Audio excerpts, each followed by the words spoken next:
David, we don't often have repeat guests. No. We've had what? Who are our repeat guests? We've had a couple. Anthony Scaramucci came on again. Jim Peterick came on a few times. Landecker. Yeah. But this one is an author of ours. His name is Eric Litt. And he wrote Oscar's Biggest Mistakes, and it's available at eckhartspress.com. And it's this week's Minutia Men Celebrity Interview. The following is a Tony Lasano podcast, an Opie show on the Radio Misfits Podcast Network. This is the Minutia Men Celebrity Interview with Rick and Dave. All right, Dave, we have our guest today who is making a return appearance. And we'll be making this appearance every March for the rest of our lives. Exactly right. He's the author of the great book, Oscar's Biggest Mistakes. Please welcome back to the show, Eric Litt. How are you, Eric? I'm good. Thanks for having me back. So last year, you really proved your bona fides. You came on here. 100%, wasn't it? I think you were 100% on the categories that you picked. Nailed them all in all the major categories. So the broadcast is coming up on Sunday night. We post on Saturday. People will get a chance to hear your predictions. We post on Wednesday. Right. Thank you, Dave. And so people will get a chance to hear your predictions before the show. Everyone fills out those Oscar pools at work, and Eric's going to tell you what to fill out. Am I right? Yeah, I'm going to tell you what to fill out, and if you get them wrong, feel free to write Rick and Dave a nice letter. And all right, that's David Stern. Let me. So you can bet on this on Vegas, obviously, right? Oh yeah, you can. Oh yeah, you can bet on anything. Oh, I just saw the little cash register eyes going, Dave. Right. His little cash register eyes just went off. All right. Mortgage is going on these picks, Eric, so all right. Make sure you nail them. So let's do it in the kind of the order that they do it on the show. We'll start with the nominees for Best Supporting Actress. And the nominees are Angela Bassett. I'm going to tell you the nominees, and then you tell us who's going to win. Should we alternate it like they do on stage? Good. Yeah. Go ahead. Okay. Best Supporting Actress, the nominees are Angela Bassett for Black Panther. Jamie Lee Curtis, Everything Everywhere All at Once. Carrie Condon, The Banshees of Inisherin. Stephanie, Everything Everywhere All at Once. And Hong Chow, The Whale. All right. Talk to us about this category and why you have chosen who you have chosen. Eric. Okay, well, if just by process of elimination, you could take out Hong Cho immediately because she doesn't have a chance to win. Like I said, Kwang Cho. Yeah, you could eliminate her. She doesn't have a chance. But it's not to say she wasn't really good. And matter of fact, I liked her even more in The Menu, which was a bizarre horror culinary mix-up film that came out late last year, which I liked very much. She's not going to win. Stephanie Hsu, I think I'm pronouncing it right. I'm not really sure.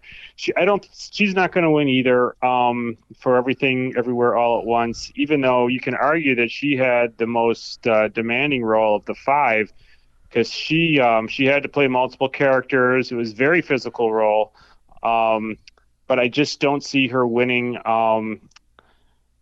this year. Okay. Carrie Condon from Banshees, I thought was brilliant, and she's actually my personal choice, who I would like to see win. I don't think she will, but I really liked her a lot.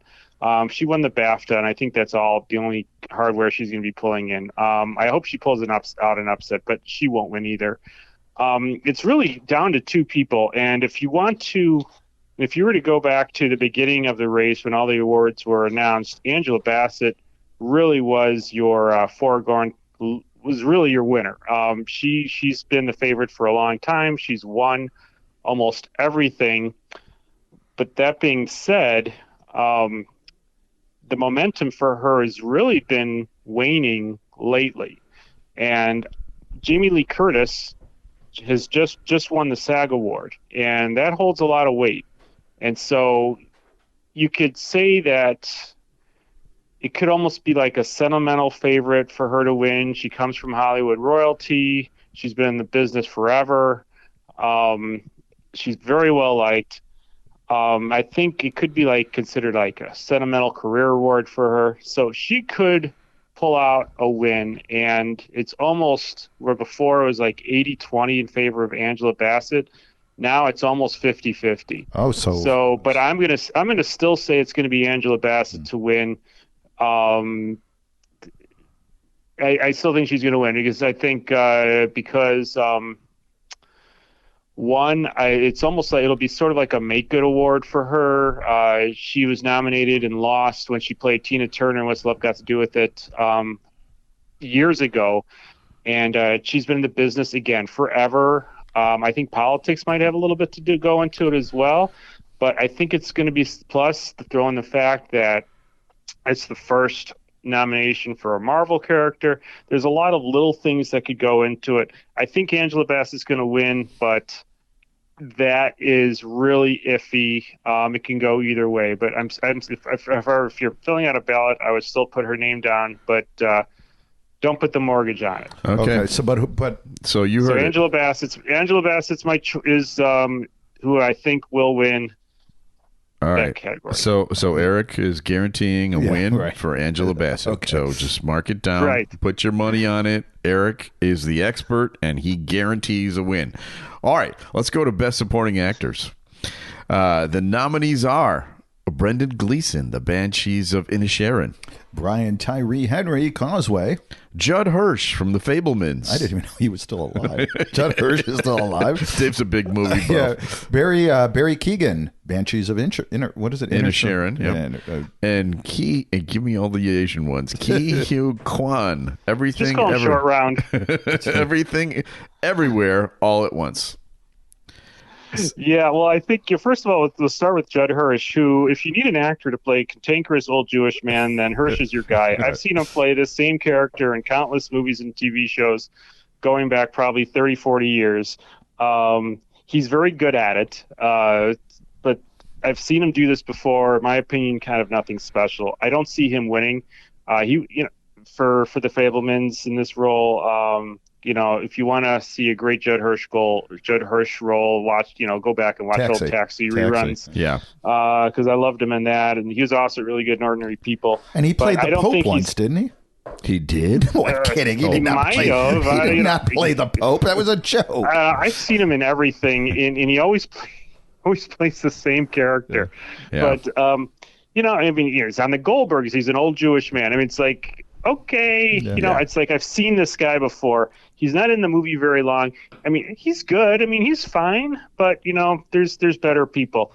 Brian Tyree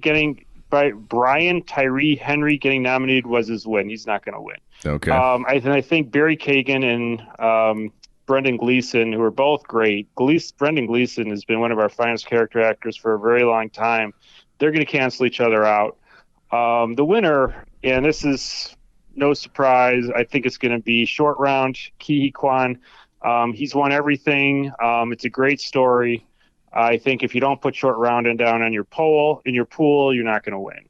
He's going to win this category. It's the only one that I'm 100% sure on as far as the 5 big categories. He just won the SAG Award. The SAG Award, right, for this? Yeah, he's won everything. Yeah. Okay. It's almost been a clean sweep for him. Okay. And it's a good story. I mean, he was also in the Goonies. I mean, he's come a long way. That's true. That's true. He won one for the Goonies, didn't he? No. I'm kidding again. I'm joking, Dave. Yeah. I don't think he won one for the Goonies. And I can guarantee he didn't win for Short Round either. And he never played the Pope. All right. Best Actress category. So this is that would have been something I'd go and see. Yeah, me too. Ki Kwan playing the Pope. That would have been an interesting character. The Best Actress category has some movies that I've never seen, but some big names. We have Andrea Riseborough, which she was in To Leslie. Michelle Williams, Fabelmans. Kate Blanchett was in Tar. Anna de Armas in Blonde. And Michelle Yeoh in Everything Everywhere All at Once. Yeah, this is probably your tightest race. Anna de Armas acted her ass off in the movie Blonde, which was a movie which got blasted by critics and fans.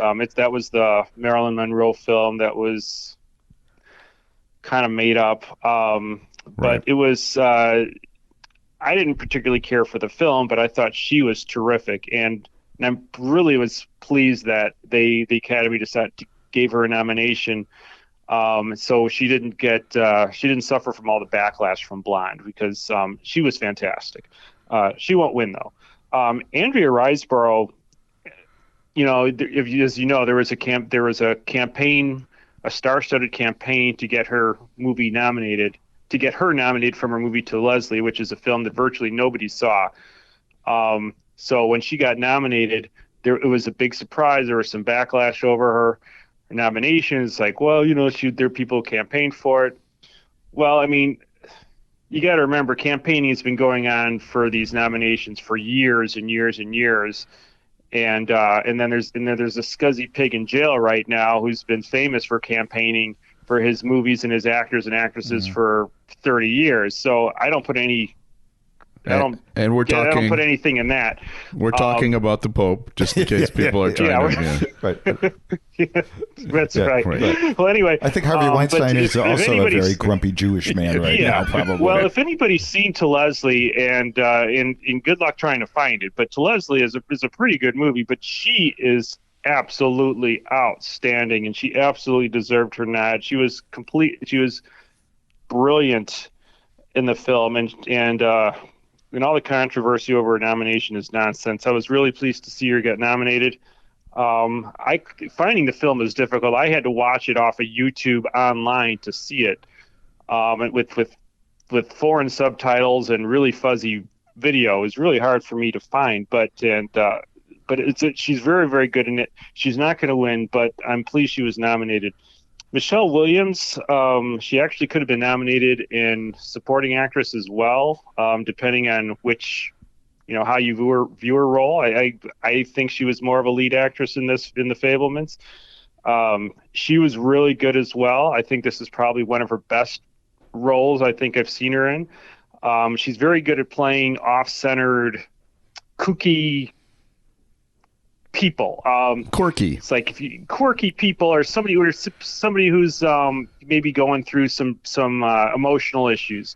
So that's what she did in Manchester of the Sea. She was one of those, and Shutter Island, and a few others. And so, but she's really, and she's plays a little off kiltered in this movie too. But she's very good, and and I remember watching her in Dawson's Creek, and I always thought she was the best actor of the bunch, at least the least cloying of the group. And she's very good at playing off-center characters, and I thought she was really good in this film. Unfortunately, she won't win, but I do think she's going to win for something else down the line, future years. Best Actress is a two-person race. It's very close. It can go either way between Cate Blanchett and Michelle Yeoh. What I liked about Cate Blanchett is that Lydia Tarr is a person who is made up. That person does not exist. And you can watch this film and absolutely believe that Lydia Tarr is a real person. She carried the whole film. It was really an unbelievable performance. She's an amazing actress. And when the nominations first came out, she pretty much won everything, all the award shows for a while. And then sort of her momentum stopped. And now Michelle Yeoh is beginning to win everything, and there's been a lot of momentum for her film. And I think Michelle Yeoh will win. Really close, though. I think it's going to be between the two of them. I'm going to give it to Michelle Yeoh, and that's because of her role was also extremely demanding. She was in virtually every single scene of her film. It was a very physical role. It was comedic. It was dramatic. It was physical. It was all over the place, and I thought she really pulled it off extremely well. And the film is really gathering a lot of momentum as well. I think it's going to be Michelle Yeoh this year. She's been around again for a really long time. She's done a lot of great work. She's done a lot of great roles recently. I think it's her turn. Okay. And plus, throw in the fact that Cate Blanchett has won twice already. Exactly. Yeah. Don't get greedy, Kate. Don't get greedy. All right, it's time for Best Actor. And the nominees are Brendan Fraser in Whale, Austin Butler, Elvis, Colin Farrell, The Banshees of Inisherin, Bill Nighy, Living, and Paul Mescal, After Sun. Okay, Paul Mescal and Bill Nighy, I think, basically were filling out the category. They don't have a shot. Okay. So they were playing right field in Little League like I was, is basically what they you're were saying. exactly. Okay. I mean, they were good, but they're not going to win. When Colin Farrell was the early favorite when the nominations were released, I thought Colin Farrell just came off of an unbelievable year. He was in a film called After Yang. He was in the Batman. He played the Penguin in the movie The Batman, which was really good. He was also in 13 Lives. I mean, he's had a really good year, and Banshees of Inisherin just basically capped that off. So I thought an Oscar would be the great way to cap off a terrific year. I thought this was his best movie, his best acting and role that he's ever had. Unfortunately, this year he's up against Brendan Fraser and Austin Butler. And Austin Butler, it's between Austin Butler and Brendan Fraser. I think Austin Butler, what he has going for him is one. Everybody that I've spoken to has seen Elvis. All agreed that Austin Butler is terrific, and the history of actors playing famous people from musical bio. Goes back decades, and just recently you've got Sissy Spacek, who played Loretta Lynn, Jamie Foxx, who played Ray Charles, Judd Hirsch with Stevie Wonder. When Judd Hirsch played Stevie Wonder, it was great. He did.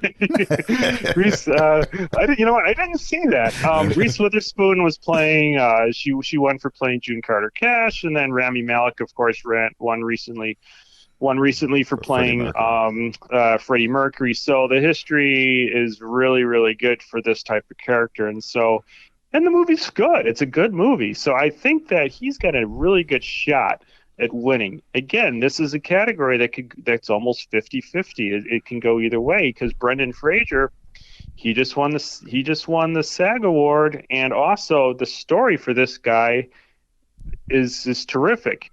He's been out of acting for a while. Now, I don't know if it was the fact that he had to play Dudley Do-Right, the Encino Man, and George of the Jungle. Yeah, he was great as Dudley Do-Right. Come on. and which eventually, said, okay, I can't take any more of this. But he's also been really good. I mean, he was also terrific in Gods and Monsters and Crash and the Mummy films and a few other films. So he's a really School Ties. He's a really good actor. He's been out of the business for a little while for personal reasons, which has been well documented. And so now he came back in this tour de force role. He basically transformed himself. He's playing a 300-pound gay character, and it's a really good role for him. It's got Oscar tailor-made all over it. It's a good story. I think it's going to be between the two of them, but I think it's going to be, if I had someone to put a gun to my head, I'm going to say it's going to be Austin Butler. Okay. That's who I'm going with this year, but it's really close. This year is really close. Last year it was pretty easy to predict last year. This year it's really close because three of the characters in the main categories are really tough. Don't make excuses, Eric. People are going to be losing their money. It's going to be your fault. So, all right. So send your letters to David Stern at express.com. So here is the big one. Obviously, I'm playing Colonel Klink. I see nothing. There goes Sergeant Schultz. I see nothing. I hear nothing. And he was great as the Pope. He was fantastic. All right, Best Picture. This is the thing that everyone cares the most about. And, a few years ago, they started expanding the category, and now there are 10 nominees. There's 67 nominees, right? And the nominees are Top Gun. Oh, you're going to start? Okay. Top Gun Maverick. Women Talking. Everything, Everywhere, All at Once. The Banshees of Inisherin. Triangle of Sadness. The Fabelmans. The comedy All Quiet on the Western Front. Avatar, The Way to Water. Elvis. And Tar. And the winner is... Boy, I'm glad you said the comedy, the comedy All Quiet on the Western Front, because I laughed my ass off throughout the whole film. This trenches. Yeah, this one, this one's a little bit easier to predict. I don't think it's going to be. Well, first of all, you can eliminate Triangle of Sadness. You can eliminate Women Talking. Those two are category fillers. I mean, they're not. They don't have a shot in hell. I don't think Tara's going to win either. That movie is pretty polarizing. I think you either got the film or you didn't get the film. I got it. I enjoyed it very much. But I think there's a lot of the voters probably did not get it. So I don't think that movie's going to win either. Avatar: Way of Water, visually spectacular, lots of fun. I enjoyed Avatar very much, despite a story that was a retread from the original. It won't win either. It's going to win it'll win some science awards, but that's about it. Top Gun: Maverick has an outside long shot chance. And the reason I'm saying that is because that movie has been sort of considered the movie that brought people back into the theater. It was for me anyway. I mean, Top Gun Maverick was the first movie that I saw in the theater since March 2020. It's a crowd pleaser. It's wildly entertaining. And it's a lot of fun, and it's a good movie too. Is it best picture of the year? Yeah, no, not really. I mean, the story's kind of recycled, but it's a good, solid, entertaining film. I'm glad it got nominated. I don't think it'll win, but it's got an outside, very long shot. But I wouldn't put any money on that. All Quiet on the Western Front is probably one of the best war movies I've ever seen. It's a really gruesome, violent. It's also captivating. It's a great movie. I think it'll win Best Foreign Film, but it will not win Best Picture. Let's see, where am I else? You got Elvis. the Fable. You got the Fablemans, Elvis, Banshees, and everything else. That's correct. Right. Okay. I don't think the Fablemans. Fablemans was an early favorite when the Oscars came out. The Fablemans was one of the favorites to go along with Everything Everywhere All at Once. I don't think the momentum has completely fallen off a cliff for that film. It's a good movie. I saw it twice. The first time I saw it, I watched it online, and I fell asleep. I was just watching it when I was really tired, so I had to watch it again. I liked it much more the second time I saw it, but I don't think it's like Academy Award type stuff. It's a good movie. It's a nice coming of age story. It's well acted. It's it's a Spielberg film. It's well put together, but I don't even think it's one of Spielberg's best movies. It's a good movie. It's a good, solid movie, but I don't think it'll win. Elvis was a very enjoyable music biopic. I'm an Elvis fan, so I liked it a lot. I thought Baz Luhrmann his execution made what could have been yet another Elvis biopic, a really different type of film. I didn't really care for Tom Hanks in the movie. I just thought he was miscast, but the film I thought was immensely entertaining. I think it's going to come down to I don't think Banshees of Inisherin is going to win either, but lately the film has come on a little bit.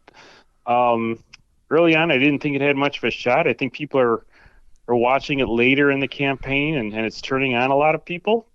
It's really a dark, moody comedy that starts off kind of funny and lighthearted, then it kind of goes off to the dark side. I'm not sure what it is about brooding old Irishmen, but they really take their stuff seriously. I don't see it winning, but you never know. I mean, because crazy stuff has happened at the Oscars. Just take a look at last year. Well, you wrote a whole book on mistakes. Yeah, exactly. I don't think it's going to win. I think this year it's going to be Everything Everywhere All at Once. The film is really has a lot of momentum going on.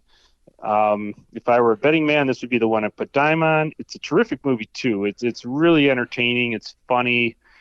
It's when I watched it. I mean, I don't remember seeing anything like this film before. It just kind of took me by surprise.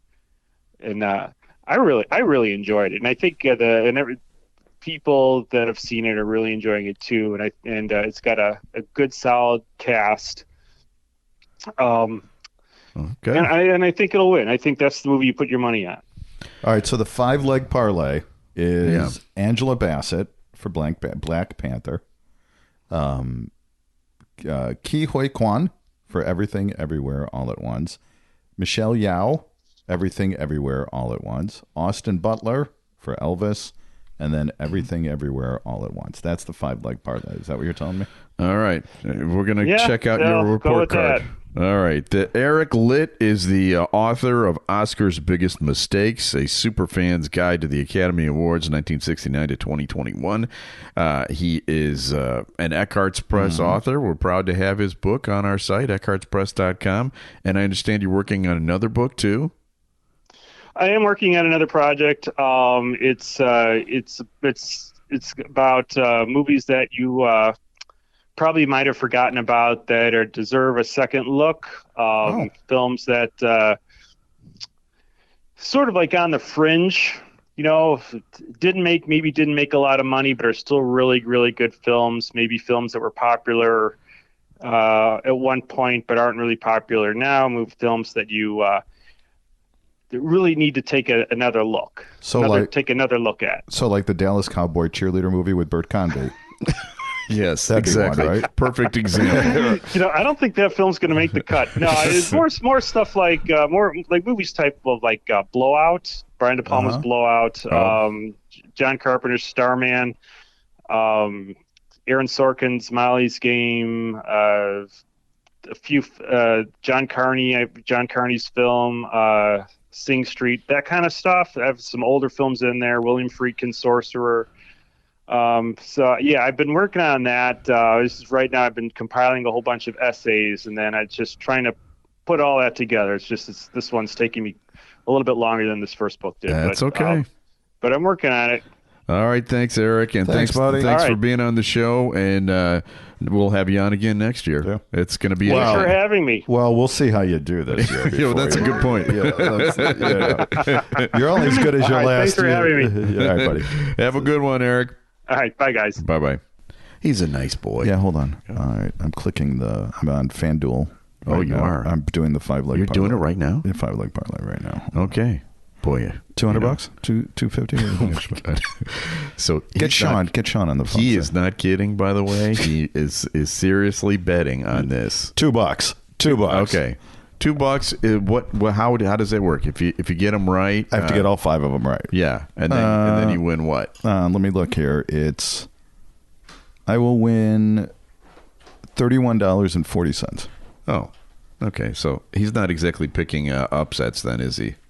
Well, you're getting 15 to 1. Yeah, I guess. But you got to pick 5 to get that. Okay. Betting's stupid. All right. We should thank people. We have to, first of all, thank... You're very judgy. I am. You're very judgy about my gambling. I'm German. Special thanks to our executive producer, Tony Lasana with opishows.com. Opie is hippo backwards, OPPIH shows.com. We're distributed by Ed Silla with Radio Misfits. Great Talk Radio isn't dead. It just moved to a better place. RadioMisfits.com. And we'll be back again next week with a brand new episode of Minutia Men Celebrity Interview. The preceding was a presentation of Opie Productions. Find our other great shows wherever you find podcasts, including opishows.com. Thank you. This has been a presentation of Opie Productions. Tony, can you shut up? Send your letters to David Stern and Rick Kemfer at eckhartspress.com.